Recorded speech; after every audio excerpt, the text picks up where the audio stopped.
That one hits. That one hits hard.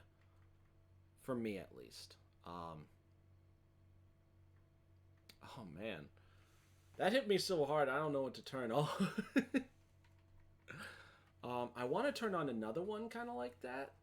Not nearly as probably not nearly as quote unquote beautiful as it is with like such colors to it with art style, kind of like that. But fuck it, we're gonna do it. We're gonna do it anyway. We're gonna do it anyway. Let me just make sure that I can actually turn it on first. There it goes. Okay. So live scene. All right. So this is a game called Nightfall. Okay. So what I've read about this game, Vanishing of Ethan, dang, something like that. Can't remember. Okay. Not sure what that's related to. Ethan Carter. Why does that sound familiar? Wait a minute. Why is that? Before I start with this, why does that sound so familiar?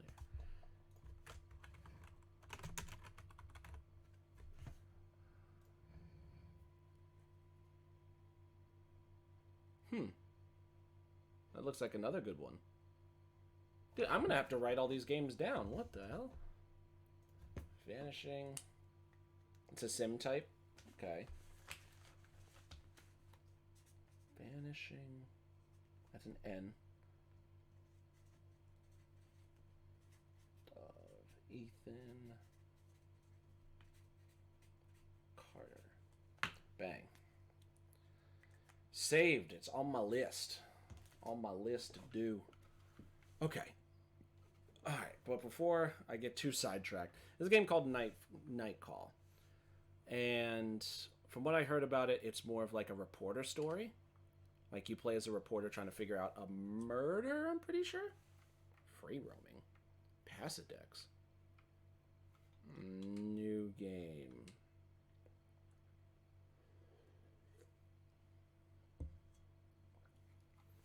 Yeah. So it's kind of got like, from what I'm.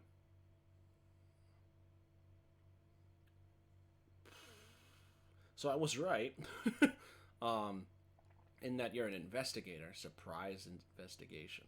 The game will randomly pick an unsolved. What? The game will randomly pick an unsolved.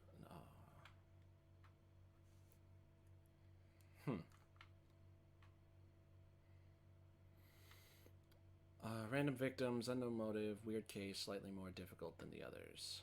Victims may feel random at first, but there's a connection, yet the motives might be hard to find, dark and twisted. Judge, victims have all something in common and the motives seem clear, but which suspect could have done it? Balanced case, perfect for a first run. So I was right in that you play as an investigator, but at the same time, I thought there was only one story. I didn't know there were multiple. But balanced case, perfect for a first run. Slightly more difficult. We'll do the normal one. We'll do the slightly more difficult story. Money will be easy to get by. The investigation will be easier. Every action will take less time for a chiller experience. The way Night Call was designed. We'll do it as designed. I don't know what any of that means, but we're gonna try it out.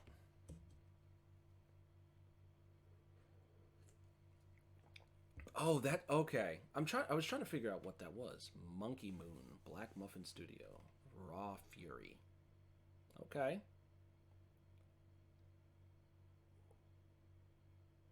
We're in Paris. We're driving on the left side of the road? Because that would be the wrong side of the road. In America. And look, no. 1178 auto.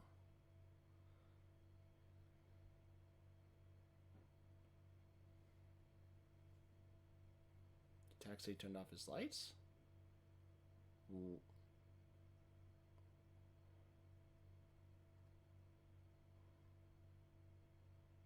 Ooh.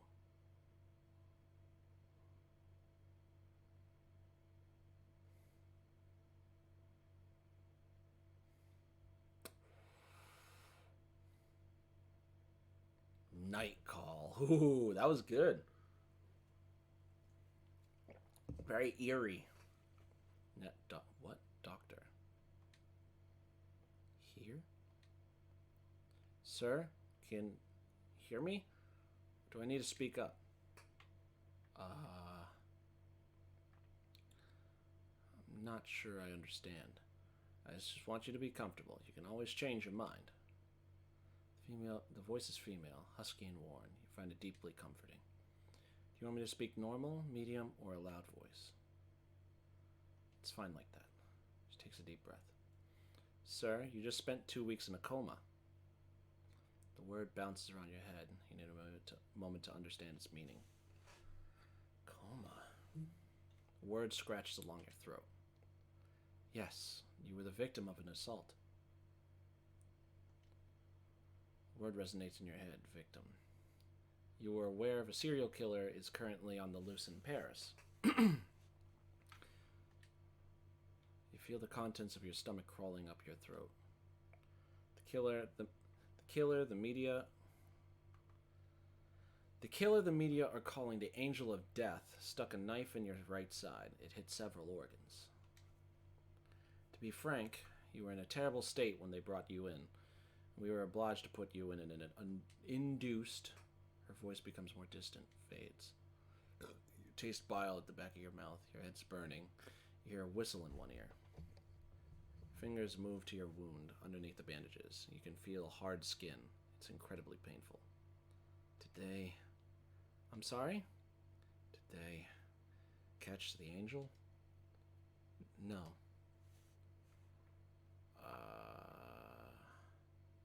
What about my passenger? He was dead before you even got out of your cab. Doctor's silent for a second. A very awkward second. She hesitates. The police would like to see you as soon as possible to ask you some questions.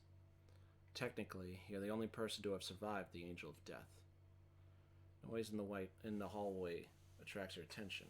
You try to turn your head to no avail. You need to rest. As she leaves the room, her voice resonates in the hallway. I don't care he's the only witness. Another female voice joins in, a strong, authoritarian voice. You can't clearly make up what she's saying. A strange feeling washes over you. It's not pain, not fatigue, some odd combination of the two. Before being in this hospital room, you'd never realized that anger was made up of a combination of pain and exhaustion. Anger. A feeling you know all too well. Days go by, and a month later. Night 1. I'm sorry, what? Well, look, I've got a bit of a problem. A real problem, that is. You have a pounding headache. It's your first night behind the wheel since the attack. Are you listening to me? You catch your boss's eye in the rearview mirror. Yeah. He stares at you for a second or two without speaking. Sometimes I wonder what goes on inside your head. You always seem so far away. I'm listening. Okay. He's watching you closely, trying to make out what's going on in your head. No, not listening at all. How dare you try and speak to me? I mean, he was just attacked, and he's looking to get back into his job because that's what he's good at. So that's fair. You know I'm worried about you, don't you? I know. You're like a son to me, you know? I know. And you know he's about to tell you the story of his taxi fleet. Again. My father died and left me at the store. I could have sold it. I could have retired. Gone back to the old country. But I decided to start a cab fleet with the money he left me. To hire the guys from the neighborhood. And that's why I got 45 guys like you working for me. His hands flutter in the air. None of them are any match for you. He smiles. His voice suddenly takes on a serious note. Want me to go over everything again? He points to the equipment on the dashboard. The meter, the GPS. You haven't been in a taxi for weeks. Maybe you do need a little refresher. Yeah, good idea. Right then. Well, first, the map. Spot potential customers and try to guess where they'll be going. Then you decide. When a customer orders a taxi, if there's no one else around, you have to go pick him up. He shrugs. That's the way it goes. It's business. No problem. The other fares, you look at the map and decide whether or not you want to take them. And then you drive. Flashes a quick mechanical smile. You know it all too well. When he talks about work, he talks about work. That's all. When the shift is over, we do the numbers, and his voice trails off as if searching for the right words. And that's all. Pretty simple. There's no reason why I can't do it. All right. No overtime.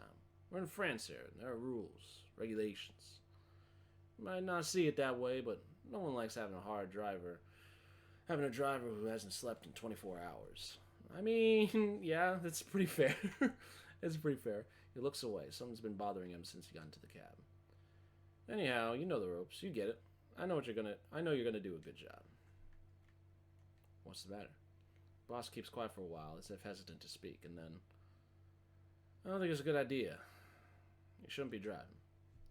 The murderer's still out there, and we think he's gonna come back. For you.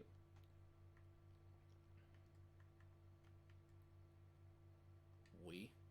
Your colleagues. I do too. Anyway, I'll let you get back to work. Every minute spent in your taxi is a minute lost. Gives you a smile and half ironic, half serious. Have a good evening. Sarcasm in his voice is palpable. Right. You have a good evening, too. He'll spend the rest of the night dealing with problems and drivers. You wonder how and when the guy ever gets any sleep. Your boss opens the door next to the cab. You watch him cross the street and enter the fleet garage. A couple of colleagues are milling about, and taxis are coming and going. They all ignore you, consciously or unconsciously. You are branded. Sit there a moment, then turn the key in the ignition. The hum of the engine sends a tingle down your spine. I mean, yeah, this is very... Oh, man. Can you imagine being this guy right now? Coming out of a taxi cab, going back into a taxi cab after recently getting stabbed by a guy who was waiting for you to get out of your taxi, not to steal your car, but to assault you.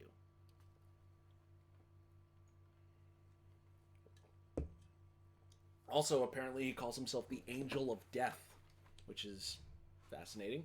It's possible to describe how you miss that feeling. I mean, fair, but... Ah, man. Alright. It's back to the night shift. Back to life.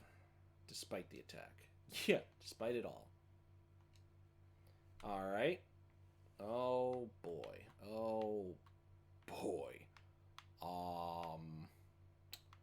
Let's start... Let's see here. Let's do this girl.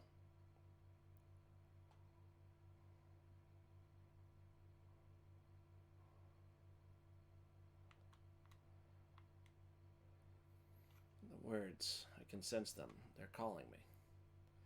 Huh?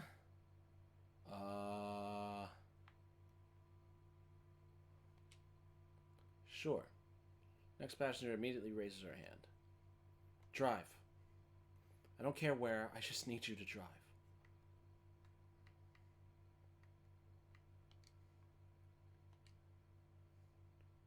Yes, there. Good. Keep going this way. Her deep, full voice makes you feel slightly uncomfortable.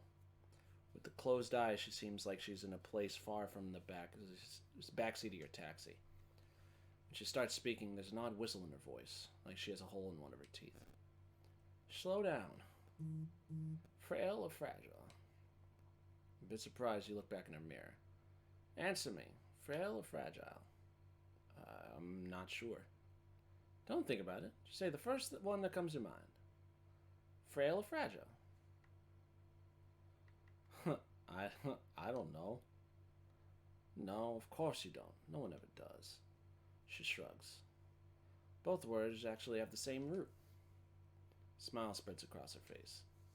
2 words, 2 units. And life went on, and words mixed once again. She pauses. I don't like that face. You okay? She doesn't hear your question because she starts to scream. Go down the street and stop. Speed up to this quiet street. Cold weather is driven away all the passengers. Yes. There, good. I've got it. She cries out with joy and resonates in the cab. I've got it. Look, the words are right here. Right there. They're wandering past us like sheep. Like... She explodes with laughter. What words? She immediately stops laughing. She silences you with a wave of her hand. Now, I must ride. She closes her eyes, her fingers stroking imaginary upholstery. The frail are forced into battle. Together come the children, a son and a daughter, standing tall to salute. They will cry. Oh yes, they will cry. The eaglets fly behind. The frail will say... Your passenger freezes. When she opens her eyes again, she stares at you. Yoink. Oh, there's pizza out there. Yeah. Also. You want to put on clothes? Did Mia bring her,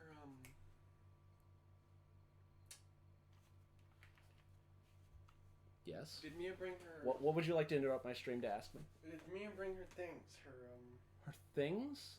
What kind of things? Sorry about your this. things. What things? Q-tips. Did she bring her Q-tips with her? I don't believe so. I think they're downstairs. Okay. I think. I don't know, man. How's that game? Just started. Interesting. I just finished What Remains of Edith Finch. That's what it was. How was that? Oh my god. Sam played it a while back, and he said it was really good. Oh my god, it's good. I should play it then. Yeah. I'm watching this movie. Movie. You ever hear of You ever hear of Charlie Kaufman? Charlie Kaufman? Or you ever hear of That's my little brother I'm talking to, just for clarity. I'll get on with this in just a second. You ever hear of Being John Malkovich or Eternal Sunshine of the Spotless Mind? No, neither of those. They're both, I'm pretty sure they're both based on a book, but basically they're very esoteric and obscure and hard to understand. And this movie is even more so. It's, I don't know, it's just weird. Yeah, I'll show it to you sometime, but okay. I just started it. I'm actually going to make an Instagram post about it, so you'll probably read that. Okay. Oh, those are good films? Okay. I don't know what... I didn't know what the hell he was talking about at first. I'm like, what? Hello? Oh, I gotta keep talking to this girl. Stares at me. What happens when you sleep? She's waiting for your answer. I sleep. I dream. Tilts her head to the side just a bit. No, that's a lie and you know it. What happens when you drive? I make a living. Exactly. You give your time to others. She laughs strangely, almost a snicker, as her eyelids droop. And the son will say, Frail father, I want you to come back to life. And the daughter will say, Frail father, I want you to come back a winner. The whistle in her voice grates on your ears. Your father responds, You must choose. As the eaglet lands upon his shoulder, together they fly off. And thus all began. Frail, fragile, two paths that can't be unfooled. The son and daughter will grow up, though not at the same pace, when early one morning, 20 years later, they wake up. They wake to the sound of a bugle, sorry. The sound will be beaten, churned, clubbed. Interesting but good. Alright, I'll have to take your word for it. Or watch it sometime, one of the two. Until he wakes from 1,000-year dream. A dream without sails, in which the daughter and son fish Alcindinidae. May they learn to live again without their father. Frail and fragile. Frail is fragile. She catches a breath. 11 years. I've been writing this poem for 11 years. Okay, just double checking. Also, the sound for this game hasn't been turned on the entire time. Thank you. Appreciate it. I didn't have the sound on the entire time. That's a little awkward. Yeah. Yeah. And if you come back, that's fine. If you don't, have a good night. And I'm going to keep on keeping on. I'll be here till about 10. So, to give you a time frame. 11 years. Good job. You get the impression she didn't even hear you. For 11 years, I've been trying to finish the text.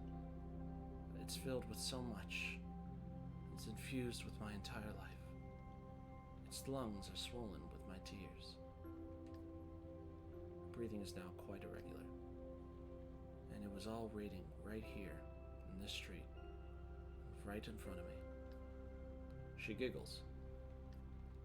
Thank you. She sighs, places a few bills in front of you, far more than the fare. Stop here and pull the cab over. Keep everything. I have nothing more. She gets out of the taxi without a peep. Wait. She walks away with it. Seems to you that it's only an impression, but looks like she's getting smaller and smaller with each step. Darkness swallows her and you sit there, a bit shaken by her poem. Pick up the money. Something falls at your feet. Grab onto a small, shiny white seashell with your fingers. You look at it for a second, without saying a word. 11 years. An idea makes it into your brain. You take a minute and drive off. Okay. Damn. A cat? Sure, we'll do the cat. Cat looks interesting.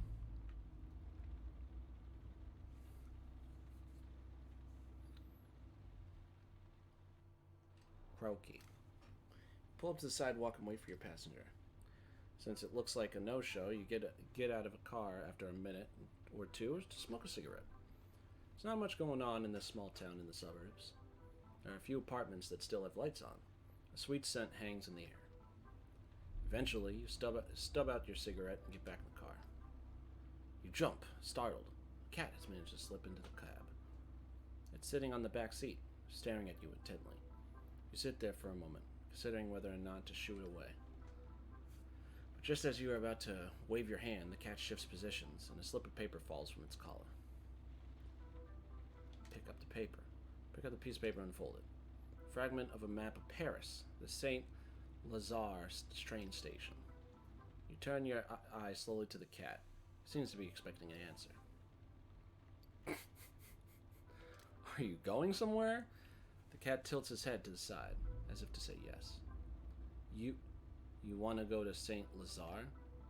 The cat tilts its head again. Are you a dog? The cat nods slowly. Nods its head no. Your hands clutch to the wheel tightly. What the hell is going on? You turn you around to face the cat. Okay, I'll take you. You let out a sigh. Okay, fine. You start talking to yourself in low tones as if to balance the conversation. Normal. This is all perfectly normal. You start the cab, but cast a glance at the cat behind you. You're the one who ordered the cab. You start to laugh. A few minutes go by. You try and break the ice. Simple questions are probably for the best. Everything okay? Neither a yes or no, more of a plaintive meow. You running away from someone? Cat's let out a long, plaintive meow. Another cat. Your owner? What happened? Was it a man? No answer. A woman? Was she mean to you? Cat seems to be uncertain. Was she not around for you?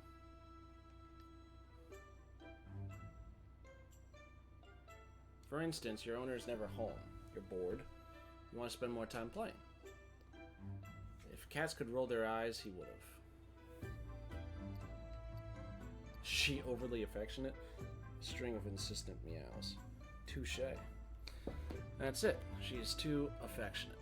And that's why you are running away? Cat is watching you with a steady eye. You are sure you are on the right track. You have to be careful with people like that. They suffocate you before you even know it. You nod your head. But you ran away. I mean, lots of people like you. You stop short. But you are just a cat. You roll your eyes. Behind you, the cat lets out a quiet, reassuring meow. What I mean is, well, we don't even know we're in a cage. We prefer not to think about it. We're never fully aware of it. You look at the cat. I must be crazy. I'm talking to it. You shake your head. Point to a light in the distance. That's St. Lazare. We'll be there soon. A few yards later, you stop at the drop-off area in front of the station. The first train doesn't leave for another hour. Where are you going? Cat stares at you without making any noise. Let me guess. St. Lazare. If you were going to the suburbs of Paris, you wouldn't have needed to come into town. So somewhere in the northwest of France. Ah, Brittany? Passenger glares at you. Okay, right. Not Brittany.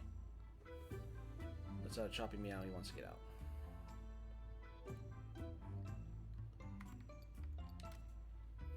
Somewhere by the sea, huh?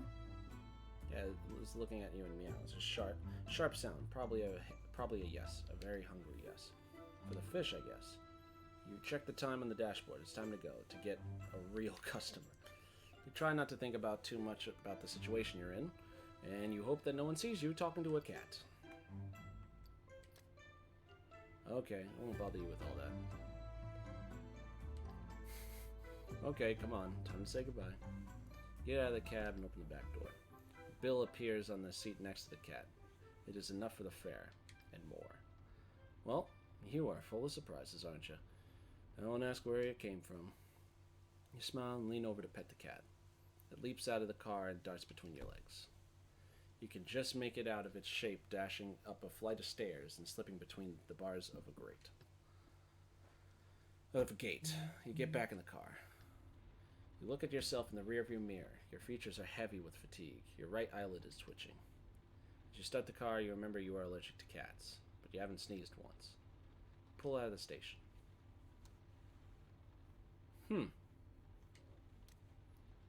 Okay. Anybody else?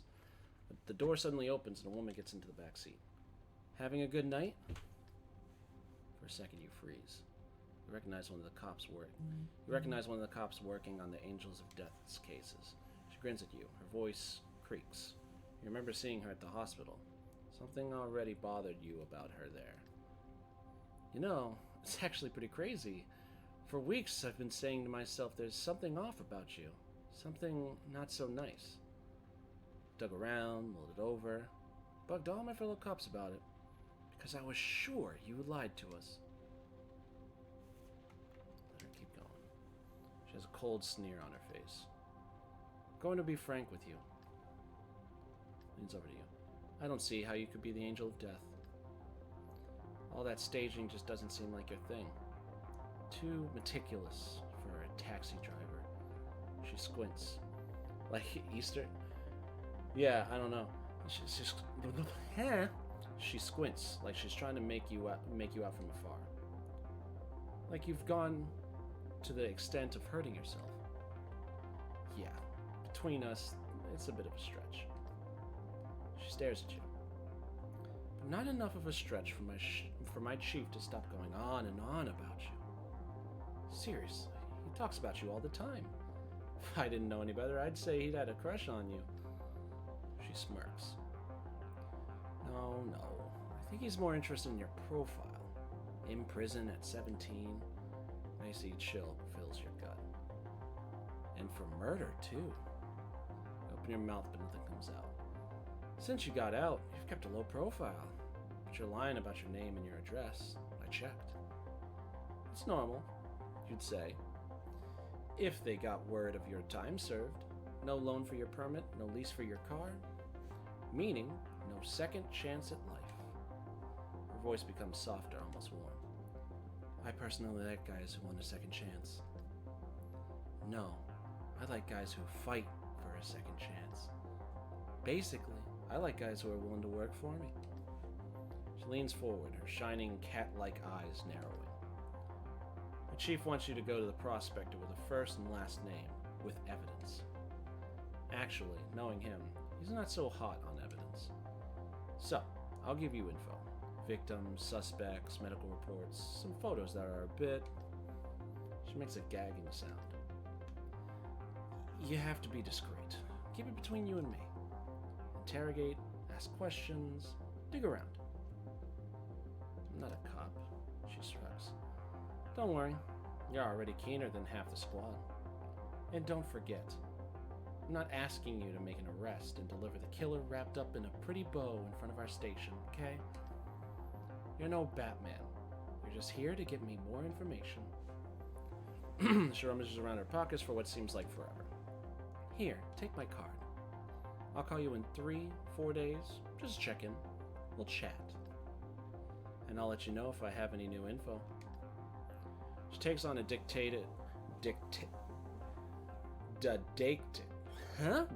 how do you say that word? Didactic? Paternalistic tone. Ugh, that's a mouthful. Like she was giving you a list of recommendations for the 100th time. Don't get caught. Don't get arrested.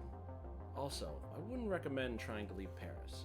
I know what you look like and I know who your friends are. Okay, I don't know why, but all of a sudden I have to rush over to the bathroom. So give me 1 second so I can do that, and I will be right back.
Okay.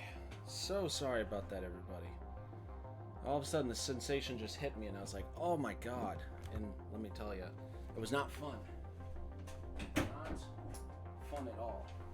Alright. Let's get back into this and figure out why Busette is being so weird. You can either be the solution or the problem, my friend. It takes a minute to scan your face, your emotions. If I have to, I'll go check in on you-know-who. Her smile is biting. That reminds me, she know you've done time? You shake your head. She snickers.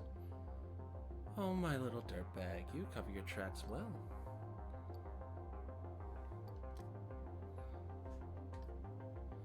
Okay, I think you've got a handle on our little deal. Any problems? I turn you in. I'll send your picture to all your friends in the media and every asshole in Paris. Your picture with your name on it. Your real name. Anyone close to you will have to spend their places searched. Will have their places searched. They'll be put under house arrest. Spend nights in jail. You have any idea how tense things are with that fucker's trial underway? You know what she's trying to get at.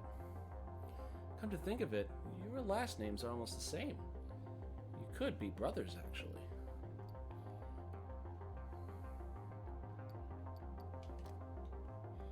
She takes on a serious tone, businesslike. I want to catch this killer personally. I want to drag him out to court, ruin his fucking life, with a bang. I can't botch this case. You got me? And neither can you, right?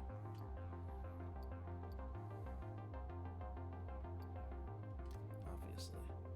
Well, great then. We see eye to eye. So you can just say you're my informant. My CI. CI, yeah. He ripped open your gut, saw your own insides. You were in a coma. Yeah, you have plenty of reasons to want to get back at him. Yeah, I think you're actually going to do what I tell you to do. You investigate, ask questions, listen to all the rumors, and you come up with a list of suspects. She lays her hand on the door handle and freezes. Oh, right. And don't get fired. Without this cab, you're worth nothing to me.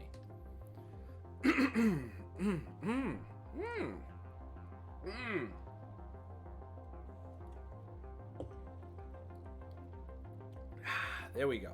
Trying to clear up my throat a little bit. Man, you glare at her. For what it's worth, it was a pleasure not being interrupted every other minute. You can imagine how much I miss that at work. She puts her hand up and you can hear the words behind it. This conversation never happened. I'll make sure you get more intel tomorrow. I'll find a way. Until then, not a word to anyone, obviously. Not a word. The door opens, squeaks, and slams shut. Fucking bitch! You sit alone for a while, teeth clenched, dry-eyed, ears buzzing. Shit. On the back seat, the cop left a pile of papers. Shit. Key in the ignition, motor running.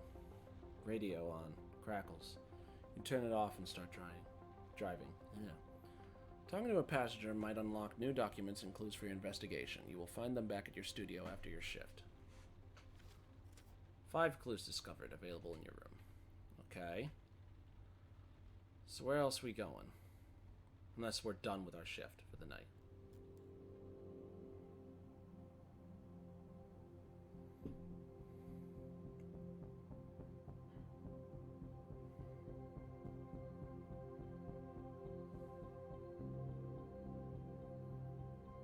Okay. Take a second to enjoy the silence of your studio apartment. Outside, the city is slowly waking up. You can still hear the hum of a taxi buzzing in your ears.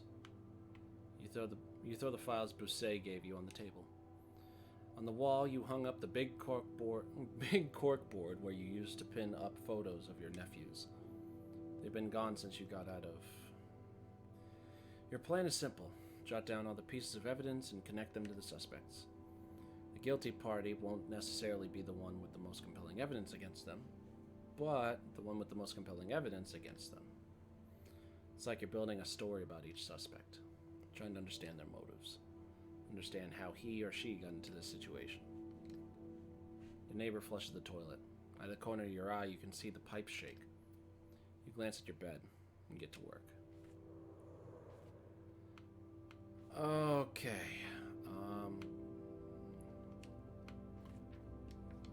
Let's investigate. Police report of victim 1. New clue. New investigation.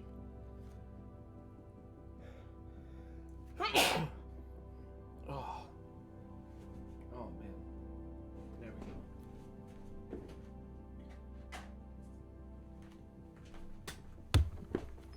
Oh, sorry about that.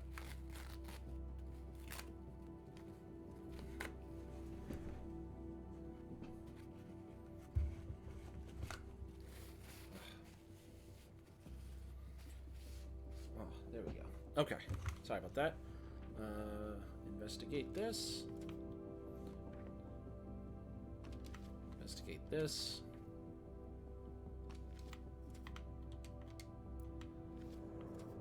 Okay. Whoa, whoa, whoa, whoa, whoa, whoa.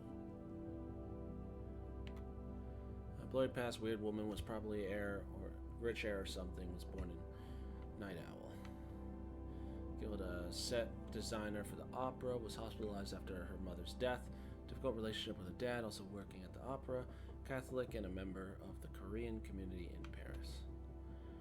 Pire, chef of the Le Pierre restaurant in Paris, in financial troubles, was an activist when she was younger, part of the Moon Flesh cult.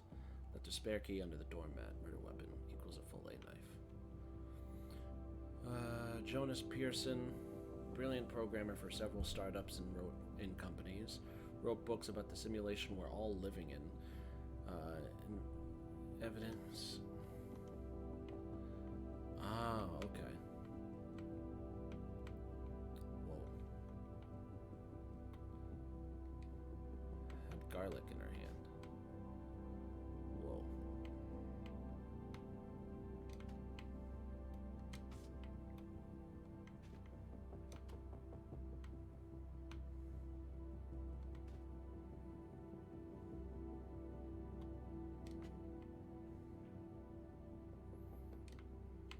Alright, let me try. I'm going to try and classify this a little bit better.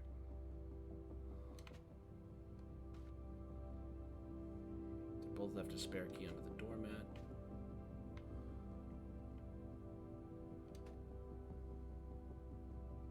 Break-in for crime scenes 1 and 3. Herb suspected in many break-ins. Kitchen left wide open. Spare key under there. Whoa. Herb allegedly robbed fishmonger. Okay. But I have no other clues. I don't think I can go off any of this. Wait. MO, slit throat, words written in blood, blood missing. Victim 2, open the door.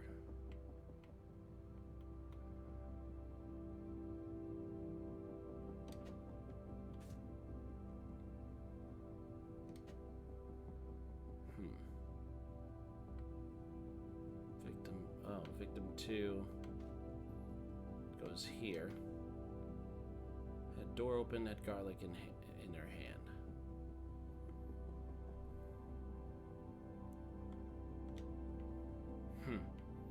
Yeah, I don't think I can go off any of this. So I don't have any other pieces of evidence to use.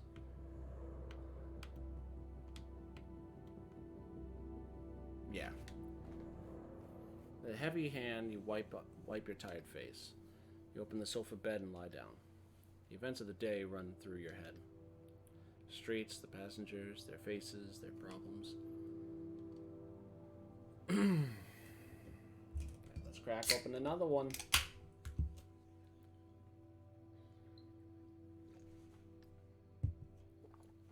You open one eye. Someone flushed the toilet and you hear the pipes shake. One of them runs under your bed. You find the sound calming. You get up quickly. A few minutes later, you're outside of your studio. Night 2. Ooh.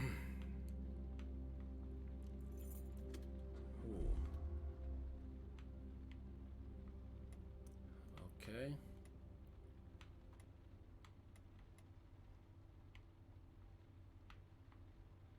So anybody? Ooh. I'm gonna check this guy out. I'm gonna check this guy out and see if he needs to go in this direction, or roughly in one of the eyeball directions. If not, then it's fine, but it would just be unfortunate. I just want to ride around. Sweet. When you see your next passenger, your first instinct is to prepare yourself for a fight. It's almost automatic. Something about the way she holds herself, her super wide shoulders, her huge hands opening the door. This woman must be a champion weightlifter or something. Good evening, sir. You're not particularly surprised by her low voice, but there's something incredibly gentle about the way she looks at you. Could you please drive around the outer belt? Of course. Perfect. Perfect. She settles in the back seat. You start driving. The taxi leaves its parking spot and starts up an avenue, down a boulevard. After a few minutes of calm and silent driving, you get to the outer belt. You're probably wondering why I want you to do this, aren't you? A small yawn takes over her face. It's none of my business. That's the kind of driver you are? You just drive without knowing why? You don't care? More or less? That's commendable. An impressively long pause after which your passenger's face shakes off another yawn. I couldn't do your job. I think it would be too aggressive with passengers. The lights on the outer belt line up the dashboard. Your passenger blinks. I don't know if it's the lights, the way they're placed, or the back and forth between tunnels and bridges. I don't quite know what makes me. The outer belt puts me to sleep. So tonight, since I cleaned out most of my colleagues playing tarot, I'm treating myself to a little... She smiles, all the while closing her eyes. The enormous woman on your backseat begins to snore. You smile and keep on driving without so much as another word. Little by little, her snoring subsides and gives way to bits of phrases. She is unaware she's mumbling. A dog. Bigger than all the others. Deserves to die. Your passenger wakes up abruptly. Take me home. I'm ready for bed. She falls asleep again as you exit the outer belt to bring her home. In back, discreet, peaceful, hypnotic snoring. You shake your head in an attempt to push away your own violent desire to sleep. Many long minutes later, you return to the pickup point. With her eyes still shut, your passenger takes a wallet out of her pocket. You know, I can't sleep because I'm consumed with an idea. She opens her eyes. The world we live in, our current situation, could all be taken care of if I took a gun and shot a pile of lead into our government. You can't believe your ears. Line them up against a wall, one after the other, and bam, bam, bam, bam. She smiles. Her fingers reach out with cash. Then, I would sleep soundly. But only if our president, our government, only if they were all lying at the bottom of a mass grave. Unmarked, no gravestone, in total and utter difference. That's what scares them most, not leaving any mark behind. As slowly as humanly possible, she hands you a bill. Thank you for everything. You were perfect. She gently opens the door and slides outside. She closes it behind her and walks toward her place without a word, almost like she were sleepwalking. Once she shuts the door to her building, you get back to your night, just dying to sleep. Alright. I'm gonna take a look at this. No! We're driving to this. park in front of Etienne's place. And turn off the engine. Known him for years. Actually, since your first day behind the wheel. He was a skinny teenager you picked up on a Sunday nights to take back to his boarding school in the distant suburbs. It was well paid but depressing. Etienne, I'm gonna call him Ethan. Ethan has since become a friend, and he's got intel on one of your suspects, Jonas Pearson. You knock on Ethan's apartment door, and he comes to open it. He's now a muscle-bound giant who towers over you. Come on in. Don't mind the mess. He talks quickly, and his voice is a touch colder than usual. Something's not right. You walk in his pristine apartment. Oh wait, there's a gym towel lying on the designer coffee table. Nice place. He collapses onto the couch. His attitude makes you want to stay standing. You're in deep shit. Huh? That guy you asked me to tail? I know him. Everyone knows him. Jonas? He's famous. He's like your equivalent of... Waves his hand at you. There are no famous taxi drivers. Fine. Well, he's famous. Like, really famous. What's so special about him? He wrote books about simulation theory. You know what that is? You shake your head. You have to imagine our reality as a simulation. The universe isn't run by God, but by a computer. A computer running software we believe is reality. That's ridiculous. Not necessarily, or at least we don't know. So it's ridiculous. Jonas is convinced it's true, though. And the intel I was looking for? As it happens, there's a connection. Your friend clears his throat. Glance around and realize this young man must earn more in a day than you do in a week, if not more. The simulation theory has recently led to the formation of several groups, extremely believers, you might say. Groups that want to test the theory. Or rather, want to prove it's true. But how? By crashing the system. He stands up and starts pacing. Jonas is the leader of one of these groups. You think he could kill? There's not an ounce of doubt in his voice when he says, kill? Yes, no doubt, if it would prove his theory. Ethan leans over to you. Every one of his muscles is flexed. I don't really know what you need this information for, but watch your back. Jonas is no altar boy. He's nobody's fool, not your average nerd. He could be dangerous. Holy clues. God damn. A few minutes later, you're back behind the wheel of your car. You feel uneasy. All that is over your head. Simulation, internet. You barely know how to use your phone. Come on. You shake your head and start the cab. You've still got plenty of fish to fry. Okay. I feel like we're okay on gas for the moment. Also, why is she pulsing?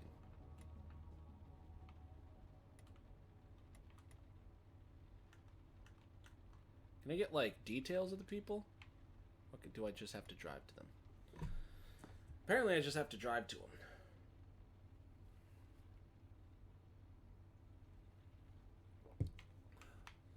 I have to get to Notre Dame as soon as possible. Gilda Berger. Berger. Linda Berger. Your passenger slips into the cab and closes the door with incredible care. Good evening, sir. She's one of the suspects, and her voice rings like a chime. High-pitched, discreet, ethereal. Notre Dame de Paris, please. As you pull away, you glance at the time. Not exactly time for a prayer. You drive in silence for a few minutes, glancing at your passenger. She seems so fragile. You can't imagine her in the act of... My friend and I were wondering if you knew where the secret entrance to the catacombs is. A question pulls you out of your thoughts. A secret entrance? Yeah, you know, the catacombs. There's the main entrance, and there are the hidden ones. They're not open to the public, of course. That's what makes it fun. The way she said fun made her sound about 7 years old. We'd love to visit them on our own. You shake your head.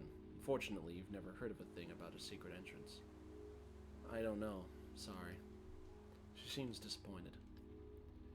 I thought a taxi driver would surely know Paris really well. Yes, but not the catacombs. You attempt to smile, she doesn't react. You've never been? You shake your head again. It's so cool down there in the summer. I go often, through the main entrance. A break, and then... No, he doesn't know. I thought so too, but... Apparently it's not like in the movies. No, we'll find another entrance. Fine then, I'll let you look. You leave your passenger be with whatever is going on in her head, and you drive. From time to time, her voice breaks the silence. Bits and pieces, incomplete sentences. Maybe she'll tell you something that could help. Sometimes I really don't understand. But still, I don't think that's the way to go. Look at Dad. He can do it just fine. No. She has a sparkling laugh. I didn't know that. How did you find out? Seriously? You're incorrigible. There's a break in their discussion. A few calm minutes go by before she makes a surprised sigh. Wait, that's true? Her eyes dash back and forth like she's speed reading. Speed reading something only she can see. I don't know what I would do without you. You're right. In Book 19, St. Augustine clearly states it. You make a mental note of the book she's referring to. Might be some help at some point. Tongues corrupt man. They keep us apart. And how can we be friends and be apart? The city of God is surely closed. She closes her eyes to enjoy the moment. Indubitable. She abruptly opens her eyes back up. Her last word rings around the cab. Seems heavy and stifling. What? Huh? Why, yes, it's true. Jesus is right. We're here. You park. You can feel sweat running down your back. She giggles. I hope to see you again in the city of God. City of God? The city of God surrounds us. It is within us. It is built upon honest faith and shared friendship. And when Rome falls again, we will be protected by the walls of the city. I can... She stops, her face suddenly expressionless. Yes. All right. Sorry, I have to go. She adds, almost as an aside. It's a wonderful book. She drops money onto the front seat, more than enough for her fare. You raise your head, the door slams, your passenger is already outside. Call her? Why would I do that? Miss? Fatigue doesn't turn around as she keeps walking towards the cathedral. Miss?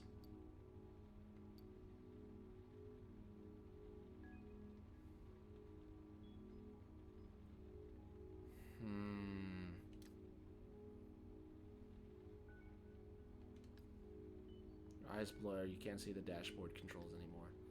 Your scar, it's burning, itching. You breathe slowly. Breathe out for 7 seconds. In for 7 seconds.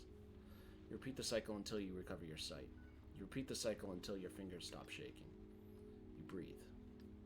You glance outside, the woman has vanished. You turn the key in the ignition. You slowly recuperate from the last ride, from the last passenger. That woman was a total nut job, no doubt about it. You drive away from Notre Dame. She was talking on the phone. To who, we don't know.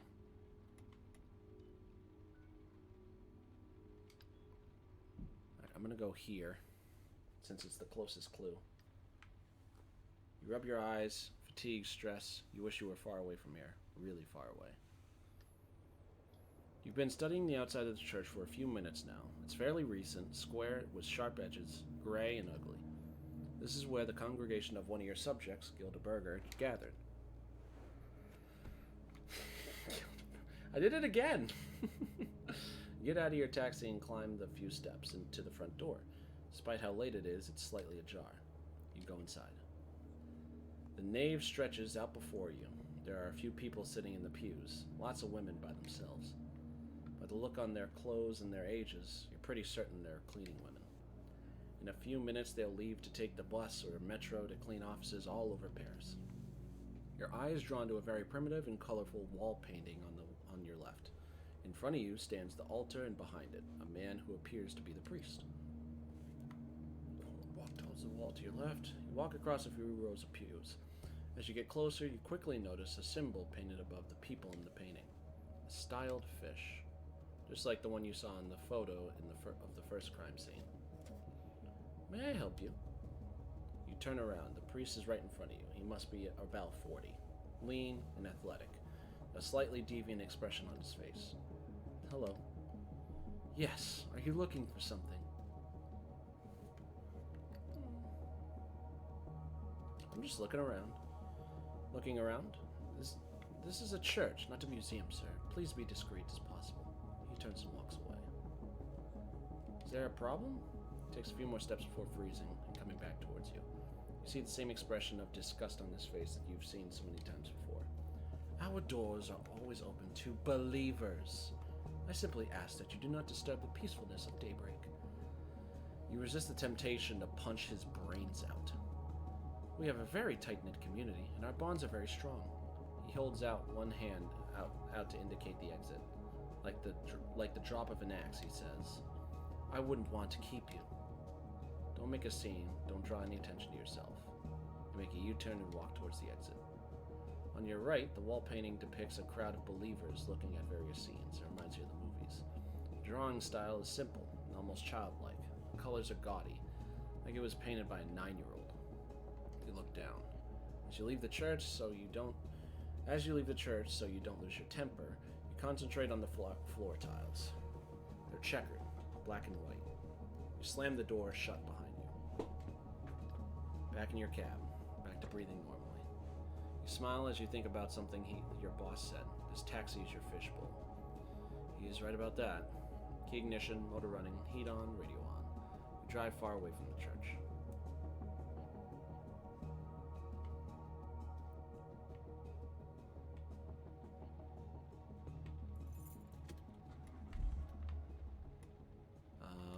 Let's go. Ooh. Let's go here.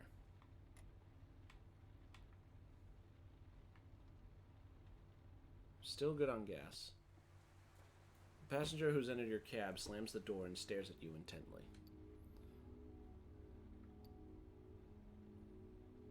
Good evening. Are you kidding? That's how you want to start this? Want this to start? Do we know each other? She gives you a sour laugh. Don't play innocent with me. If I were to say to you, her voice is slightly raspy, with an old metallic sound. October 27th. That's the date.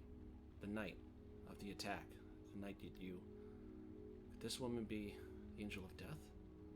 10:46 p.m. No, the attack took place later. Does that ring a bell? You nod your head. Yes, it does, miss. Don't you miss me? Not another word. She waggles an excusing finger at you. Last October 27th, you were in this very cab, driving a fare, and you committed a crime.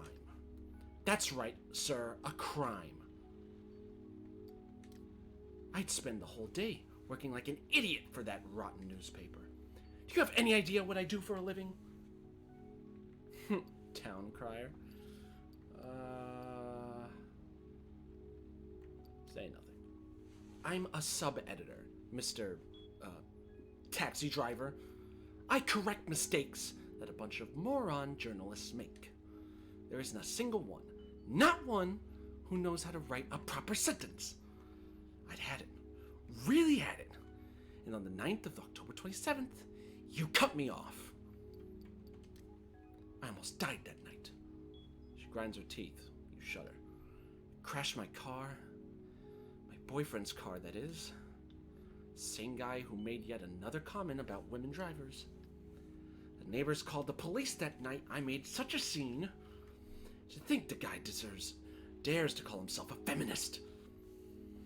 She paused for dramatic effect. as a disturbing smile spreads over her face. Her voice suddenly noticeably quieter, almost fragile.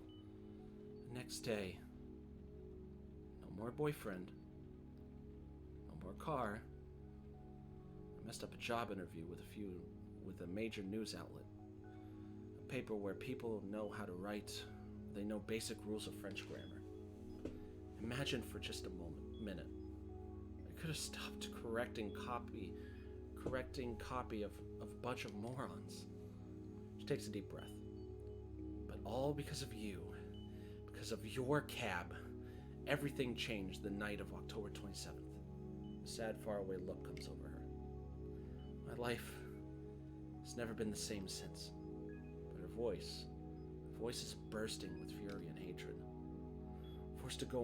Forced to go live with my mother since while I went apartment hunting in this rotten city where tiny studios cost an arm and a leg. So I started looking for you. The back of your neck breaks into a sweat. You can feel cold, clammy droplets about to drip down your spine. I started asking around. I bribed one of your colleagues into giving me your number. A droplet of sweat starts sliding down your back. Then I found your address. Your first one, that is. You shiver as the drop reaches your boxers. But that's your business. What matters is I did eventually get your other address. The real one. The droplet has reached your tailbone. You've started shaking. At first, I admit, I was planning on going to your place. She shrugs her shoulders, her voice is softened a little. Just maybe to spit in your face, or something like that. And then I thought to myself, no, Ludovine, maybe the guy deserves a chance, you never know. So you're going to apologize. Go on, give it your all. Take your time, take a deep breath. She breathes in deeply, then exhales. Like that. Ask her to leave the taxi. Love? I'm truly sorry. I don't remember what happened that evening.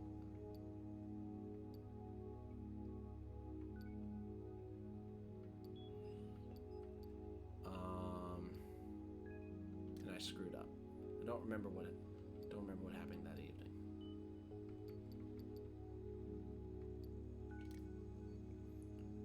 Sorry for everything that happened. Your car, your ex, the job.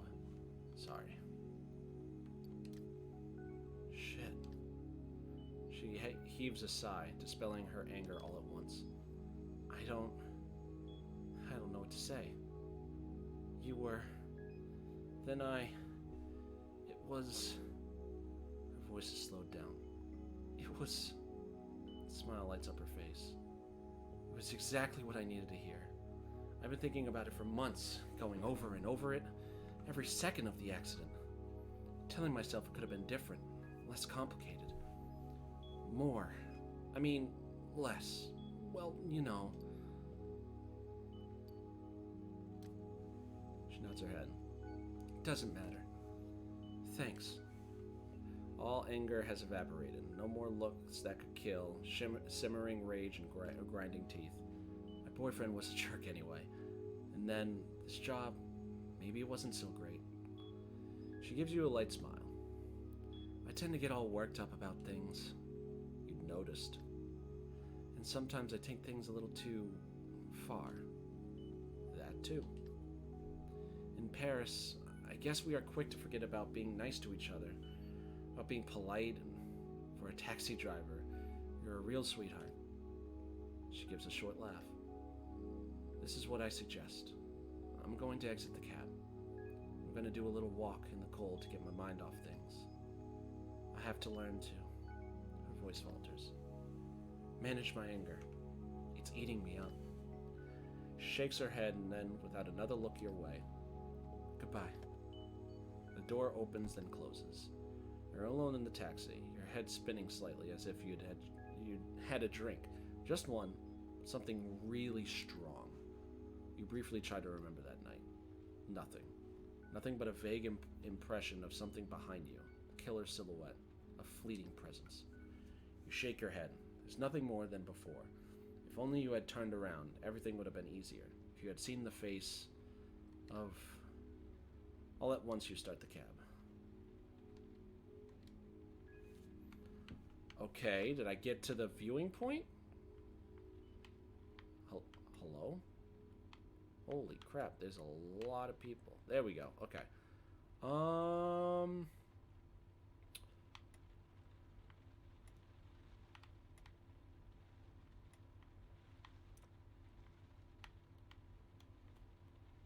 No newspaper available. Your finger is poised in front of the car radio. You're trying to find something to listen to. You happen upon the nighttime news.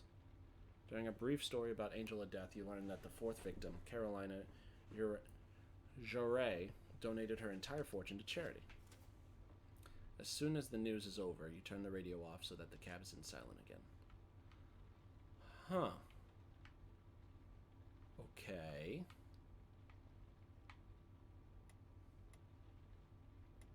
Still have to go to those trouble spots.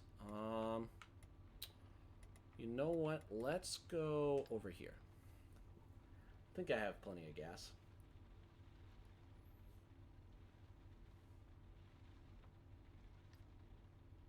Somewhere in one of the buildings around you, a dog is barking up a storm. So cool. And I think the description of dialogue is what kind of like brings it all together, that kind of makes it interesting. You park in front of the Passy Cemetery. You're greeted by large columns and a huge dark iron door. The door opens and you see your old buddy Marco. Marco, the one who stole your wife. You flash your headlights at him. He waves you over. You get out of your cab and join him. Buddy, I can't believe you found my number. Honestly, how crazy. He fakes enthusiasm and sincerity, but his shaking hands betray him. Have you been to the cemetery before? It's stunning. No, Marco. Wait, come on. He turns on his flashlight and you start to wander among the tombstones. The cemetery is clean with straight lines of graves. It's very cold. I'm not gonna lie to you. It freaks me out that you want to know about that stuff. About the cult? Especially since the last time. I don't know if you remember last time, but I lost my job, man. I lost everything. He freezes and grabs your arm. Man, I swear, I don't want to lose what I've got here. I'm the cemetery watchman. I've got a gorgeous gal. Is that what this nighttime tour is all about? So answer my questions. I looked like you asked me to. They're over here. They're over there. He brings you over a few meters further over to a strange tombstone. There's an evergreen growing where the patch of grass would normally be. Something is carved into the bark. Lean over. The flashlight illuminates the name of Zita Velpew, the third victim. This is where her ashes are buried, along with the other members of the Mooney Tunes cult. The cult. He glances around, like he heard a suspicious voice. I see them every once in a while. They come to plant flowers, collect old bouquets. They plant flowers? They do it all throughout Paris, actually. I think it's actually pretty cool, even though it's illegal. Really? It's illegal to plant cemetery? I guess so. Depends. I would suppose it would depend. Yeah, he comes closer and looks you straight in the eye. I don't really get what you're got against them.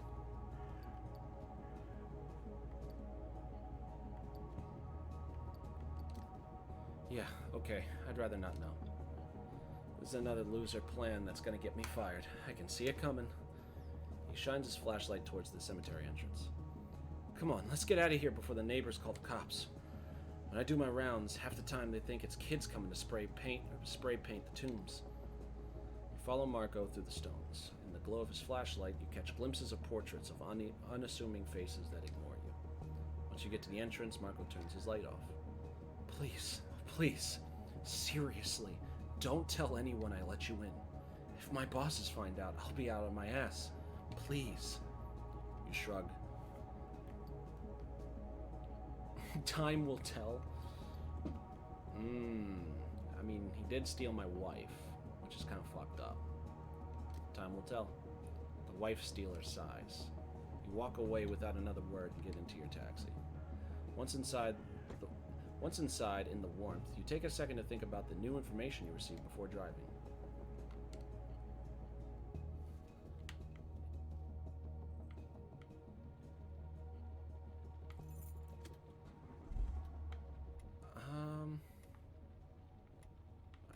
I keep seeing the Santa Claus guy, so let's do him.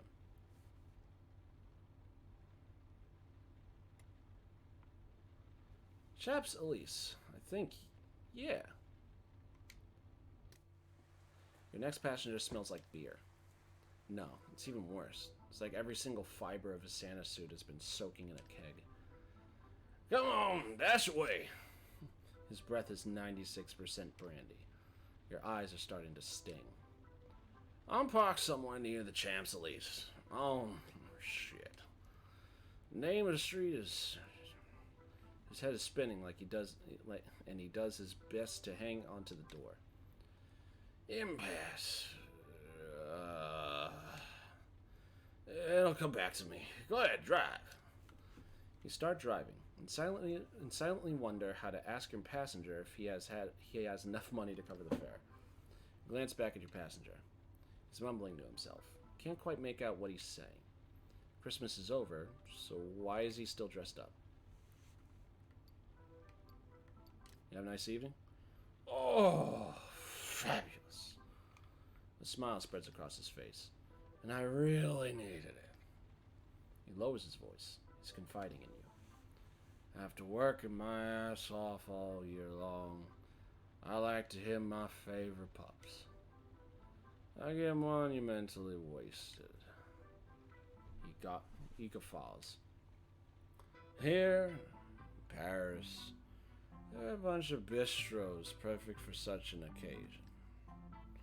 No one talks to you, and they have white wine, so dry it eats away at the inside of your mouth. And so many different types of brandy. Pear brandy, cognac. He closes his eyes in delight. And sometimes I'll order just one weedy beer. Depends the play. He's almost whispering. Okay, so usually not one of them fancy microbrews there. He jumps. Oh, but don't tell anyone, okay? Just imagine if people found out Santa Claus threw the beer here tasted like piss.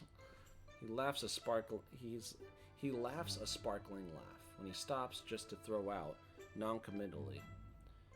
Anyway, you can't say anything anymore. Honestly, with all the trouble I go to, you should just leave me the fuck alone. All those fair weather activists still want their snot-nosed miracles to get the latest stupid toy. Oh hey, speaking of snot-nosed kids, what is it with this manure pile of new generation? 50 years back, you could give a kid a book and he'd go on about his whole life all star-eyed. But today's little whiners, what an eyesore. Fucking hell. They want to have it all, but they don't like anything. They all have GSMs when they're 8. Those things cost a whole month's wages. How can you possibly make them happy after that? How? He's staring at you, waiting for an answer. No idea. He raises his hand. At least you're honest enough to say you don't know. And I appreciate your honesty. Closes his eyes and takes a moment's rest. You want me to tell you what they really want? What kids these days want are machine guns and dolls whose hair you can fix. He seems to have calmed down for a second, but it was just an illusion. Speaking of which, both girls and boys like their dolls whose hair you can fix. He twitches his mustache in silence. Back when I still made toys for kids, I could tell you they couldn't care less about them. couldn't give a damn. They just wanted to have fun, play, laugh, and forget what their parents were losers. He leans over to you, rife with anger. Fuck. That's the real problem, I'm telling you. Parents are losers. Idiots. Putting kids in this world. Those guys haven't got a clue. Am I right or am I right? I mean, have you seen the state of the ice cap these days? Have you? Huh? There's not much left of it. He pauses. Nah, I can't say it's all bad. I don't have as many polar bears coming into my yard. Damn nasty beasts. Vicious. Mean. I'm not sad to be rid of them. He heaves a long sigh through his beard. Before, things were different. Tears form at the corners of his eyes. Shit! I can't talk about the past without crying like a little girl. He throws a sideways glance. No need to stare. You don't even have time to react, and he starts back into his rant. I remember you, you know? Tell the truth, I remember everyone. Every single person. You're an angry one. So terribly angry. And your letters, your handwriting. Holy fuck, were they hell to decipher. Don't worry though. The elves handle all that for me. You could hear a hint of disgust in his word when he brought up the elves. Oh. Otherwise, no time to do nothing. Yeah, you were just furious. It's like someone punched you in the stomach. Your brother was giving you hell. Someone wrenching your gut. Man, what a... He suddenly thinks of something and stops talking. His gaze wanders outside. Yeah, anyway, let's talk about something else. How do you know all that? You still don't get who I am? You stare at him in the rearview mirror. Look, kid, I'm not gonna spell it out for you. If something tells me you'd rather avoid the subject. A little something called jail. Another punch to the stomach. So there's your Christmas present. And we're not gonna talk about it. He smiles, opens his eyes wide. Wait, I think we're almost there. Slow down a bit, kid. He searches outside for... What are we looking for? We're looking for my sleigh, kid. What else? He looks at you with pity. Shouldn't be hard to spot. There's a sleigh and a couple dozen reindeer. He heaves a funny sigh. I'm sure it's like an alleyway somewhere. Oh, right over there. Turn right. You obey and go up a street you were only on a few seconds before. A few meters down, your passenger stifles a yelp. Oh shit! It was right here. Drive around the block. You turn again. And back, your passenger's mumbling. I'm gonna have to get one of them thingamajigs. GPS's. They help me find my sleigh more easily. Eventually, you pull over in an alley. No light, a few empty office buildings, and some trash cans that haven't been emptied for days. Kid, sorry about before. I didn't mean, to bring up any sore points. He pays his fare. Watch your back, kid. He gets out and slams the door.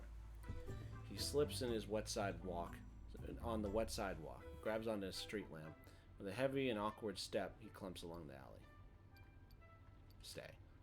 You sit for a moment, watching him.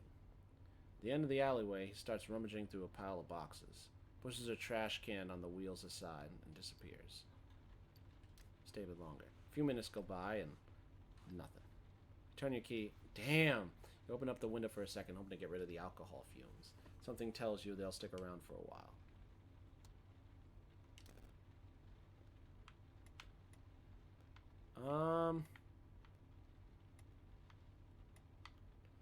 Ooh. Yeah, let's do this one. And then we'll... Maybe this will be the last one. I haven't decided quite yet. Because it's getting there, but I don't know how... It seems like this is a long game. Because this is like just one of the investigations, and this is only night one. Cherie, it's me, Apollonie. The woman getting into the cab is a regular, and a suspect, though you haven't seen her for a while. She always makes you feel uncomfortable. She claims to be, Cherie, I'm thirsty. A vampire. Where to? So thirsty. I have no idea what's going on tonight. Ooh, I'm absolutely parched. I'm sick of going through the Belvedere again and again. What a bore. Of course I love the place. The decor reminds me of the old plantation, but it's become so routine. And when a routine sets in, you're a goner. You give her quite a look. You give her a quick look. No, Cherie, not literally. Don't look at me that way. The thing is, I'm looking for something fresh, full of life, with a good strong heart, nice and strong. A little gay guy who works in advertising, a vegan addicted to MDMA. Do you know where I can find one? Chill runs down your spine. What if you couldn't find the right kind of bar? The only place you can think of is Carter, a nightclub in St. Ouen you've known about for years. Maybe not what she's looking for, but definitely a young crowd and lots of atmosphere. I know a place just north of Paris called Carter. Just north of Paris? I don't mind the suburbs. Why not? It might be interesting. I never go to that part of... I can't decide a voice for her. I never go to that part of town, ever. Not my usual stomping grounds. My kinfolk in the area are extremely aggressive. But why not? Carter it is! You start the cab. The scenery starts to unfold. The passenger seems to have lost interest in you. It's the second or third time you've picked her up. She's told you her life story every time. Could she really be a vampire? You'd rather not ask. You hear a slight cough. How long have we known each other now? A few months, I guess. I take more cabs in the summer, that's for sure. I stay more on my toes. A knowing wink. I used to have a driver. Suddenly her head seems to be somewhere else. What happened to him? She smiles. Something awful. Retirement. Burst of laughter. There's a particular quality to her voice, as if someone else is in the car were laughing alongside her. Anyhow, I can't afford a driver anymore. Human life is so pricey these days, Cherie. Back when my mother was a slave, she was worth nothing, or near about so. Today, everyone is worth something. We are all equal. She waves a hand before her face, then utters something icy in tones. Manti?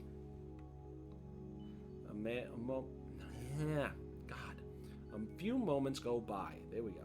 The passenger watches you in silence, then diverts her gaze as if you were an animal. Does it bother you, having me as a passenger?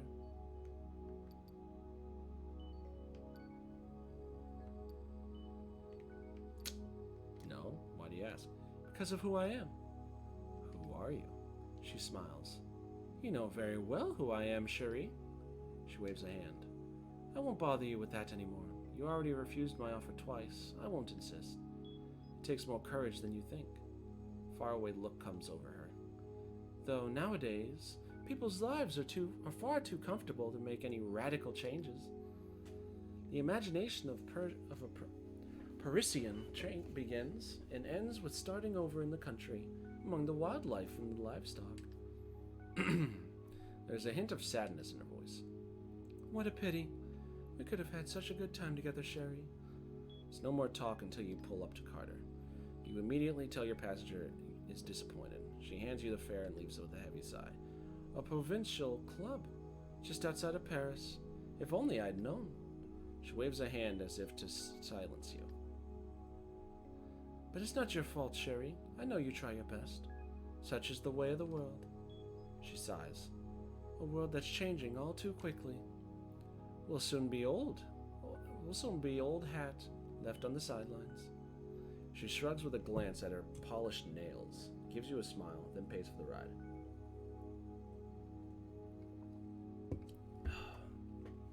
Also, I realize I'm not in the center. There we go. But I won't let it get me down. Wish them luck. With a wink, with a wink, she walks over to the nondescript club. It looks pretty seedy. The shady characters are loitering in the parking lot. Customers' unusual appearance gets a laugh from some of the youths. She doesn't let it deter her, though. She steps resolutely through the door of Carter. Oh, shit.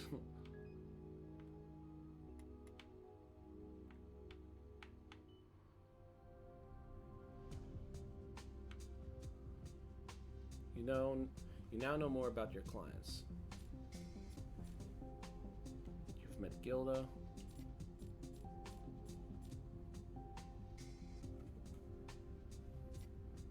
Jesus. You've met Ludivine. This might be a let's play, guys. At the foot of your front door, just behind a drain pipe, you notice an envelope. It's thick and heavy. You can just make out your name, written in thick black marker on the front. Your real name. Take a deep breath and go inside. In the envelope, you find more information, just as Bousset promised. You lay them on the table. You look at the new evidence on the table. It'll take you a while to read everything carefully. Steps in the hallway. They stop in front of your door, then move away. You sigh and get to work.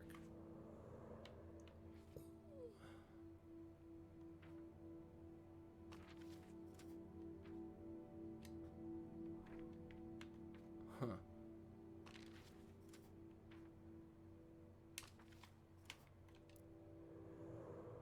Whoa.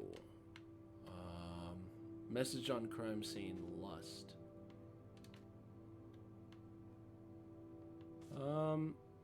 Okay, so I haven't met...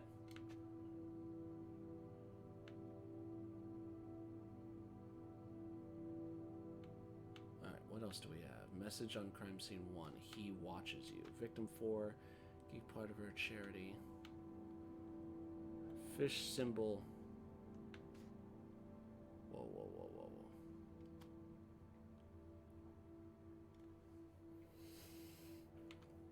Moonflesh cult equals planted trees and flowers illegally.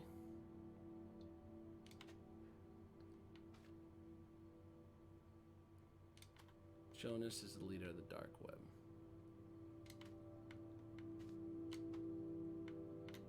Break in for crime scenes 1 and 3.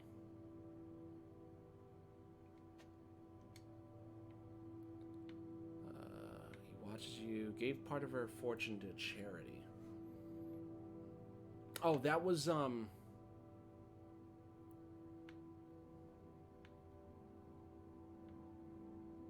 did that?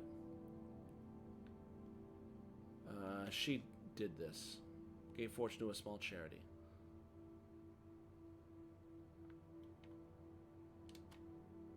Okay, so... Ooh.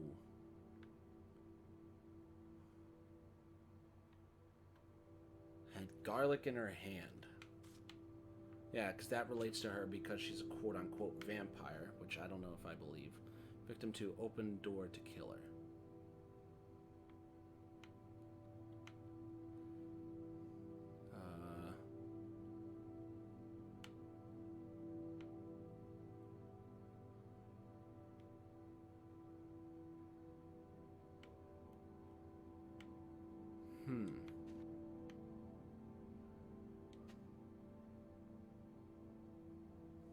Flesh moon. Moon flesh is part of a cult. Huh. Okay. I can't think of anything right now. Events of the day went through your head.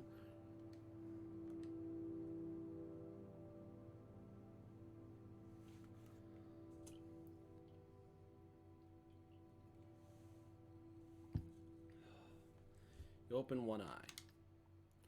Whistling some song that's been in your head since you woke up, though you don't know why. It's going to be a long night. You get up quickly. A few minutes later, you're outside of your studio. Alright. So.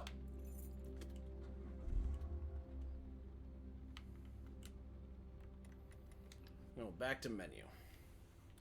So that's probably where I'm going to cut it there, everybody. I definitely want to make more of this. I might do this in my next stream, maybe as like a second half to something else I'll start up, because that was really cool.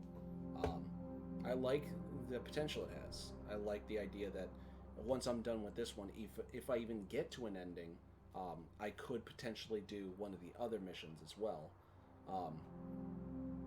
and have some replayability, replay value, and finding out if what the real difference is between everything is. And I didn't even start on the easiest one. I started off on one that's quote unquote slightly more challenging.